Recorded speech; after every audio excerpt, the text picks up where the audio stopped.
holding the blade trembled, and it barely lowered because of my hesitation, but that was all Elijah needed. Instantly, a thin spike shot through Madame Astair's sword, knocking it out of my hand. I'm sorry I had to risk your life like that, but I'd waited too long, Elijah said sincerely as he walked towards me.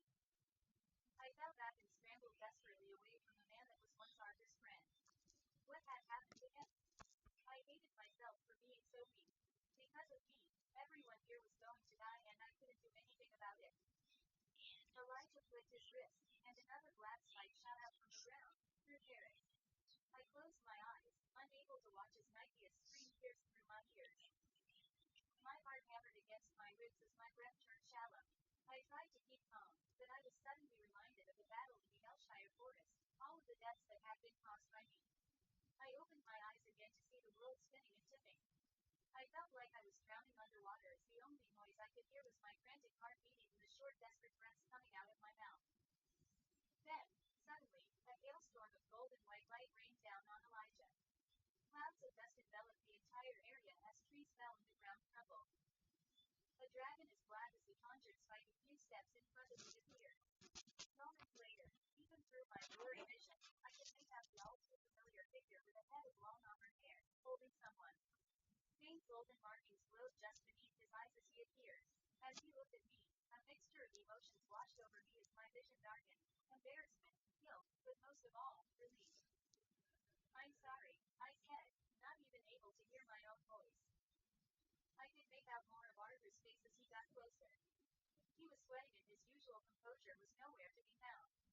His mouth moved but I couldn't hear what he said as the world faded into black. Arthur Lehman. I dropped Nithia, who I had practically pried away from her dead friend, and caught Tess as she fell unconscious. Swinging her over my shoulder, I snapped my fingers to get Nithia's attention. Help Madame Astaire onto my bond, I said sharply, jutting my head over to Sylvie, who was walking towards us.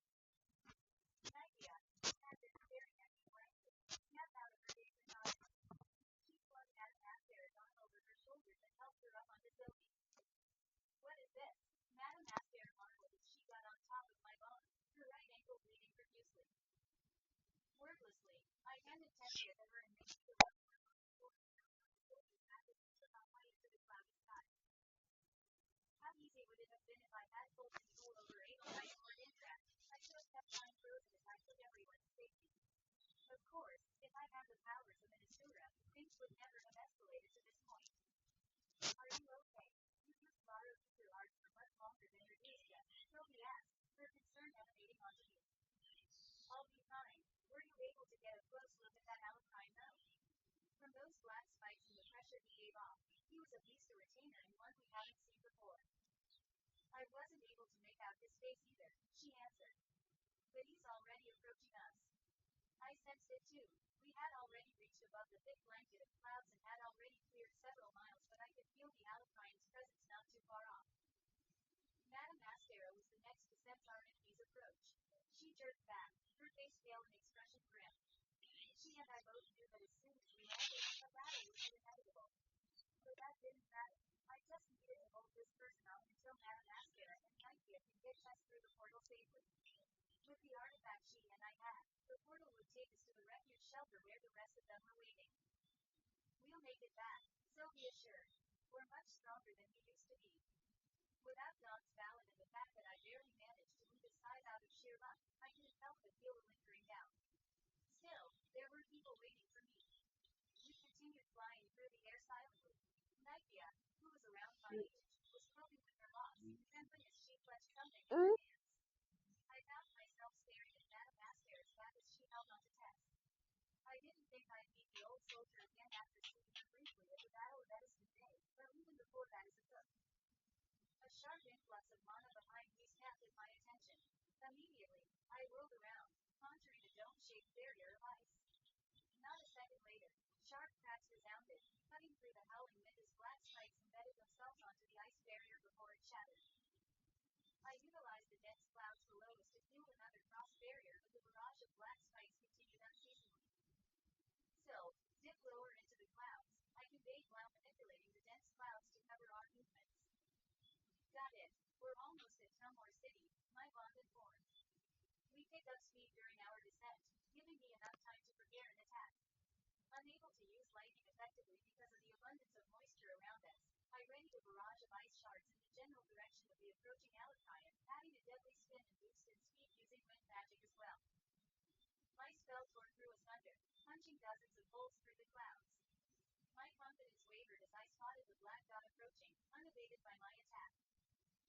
Soon after, the black dot multiplied and I found myself facing another 2 dozen black spikes the size of spears. Faster, I snapped, unwilling to waste any more mana right now when a battle on the ground seemed inevitable. At this point, I could only pray that there wasn't another retainer aside waiting for us at the Arthur, help me with the landing. Sylvie pleaded as we approached the paved clearing in the middle of Talmor City. My gaze shifted back and forth between the approaching black spheres and the ground, my ears popping from the change in pressure. Hold on. I roared as I ignited Realmart and cast a powerful updraft just in time for Sylvie to spread her wings. Simultaneously, I cast another barrier of ice over us as the black spheres began raining down. The spheres were different this time though. They burned right through the ice barrier. Damn it, I cursed.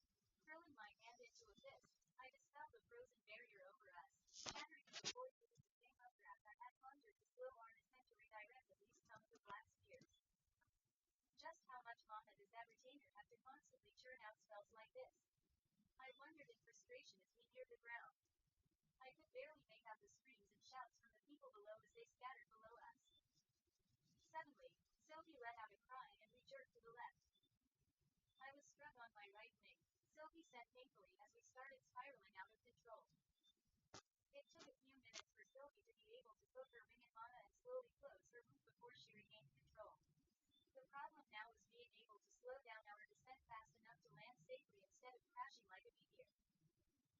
With my attention split between creating the updraft as well as fighting off the scores of black spheres that didn't seem to be stopping, however, I couldn't help but prepare for the worst. We plummeted down, Sylvie's wings spread wide to catch as much of my updraft as possible. Just as my fears were about to come true, a green